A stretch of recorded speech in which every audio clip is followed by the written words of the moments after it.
मयत अनुष्का पाटोळेला न्याय मिळवून देण्यासाठी गणपत कांबळे यांचे सरणावर आमरण उपोषण।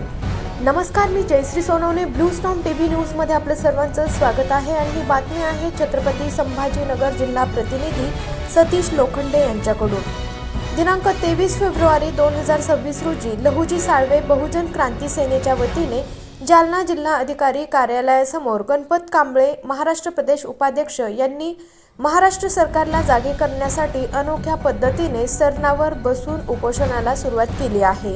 यामध्ये मागण्या अशा आहेत की लातूर जिल्ह्यातील अनुष्का पाटोळे या मुलीला फाशी देऊन मारणारे नवोदय विद्यालय लातूर येथील विद्यालयातील मुख्याध्यापकांसहित सर्व शिक्षकांवर त्यांना सह आरोपी करून गुन्हे दाखल करण्यात यावे।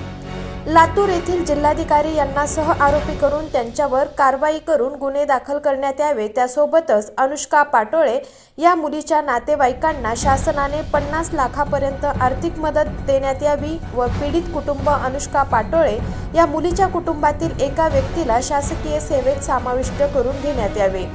अनुष्का पाटोळे हे प्रकरण फास्ट ट्रॅक न्यायालयात चालवण्यात येऊन तात्काळ पीडित कुटुंबाला न्याय देण्यात यावा। मयत अनुष्का पाटोळे या प्रकरणाचा CID मार्फत तपास करण्यात यावा। अशा वरील मागण्या तात्काळ दखल घेऊन शासनाने अनुष्का पाटोळे हिच्या पीडित कुटुंबाला त्वरित न्याय द्यावा यासाठी सरणावर बसून आमरण उपोषण करण्यात येत आहे। लवकरात लवकर मयत अनुष्का पाटोळे व पीडित कुटुंबाला न्याय न मिळाल्यास मुंबई येथे उपोषण करण्यात येईल असे गणपत कांबळे यांनी सांगितले आहे। अशाच काही नवीन बातम्यांच्या अपडेट्ससाठी आपण पाहत रहा ब्लू स्टॉर्म टीव्ही न्यूज।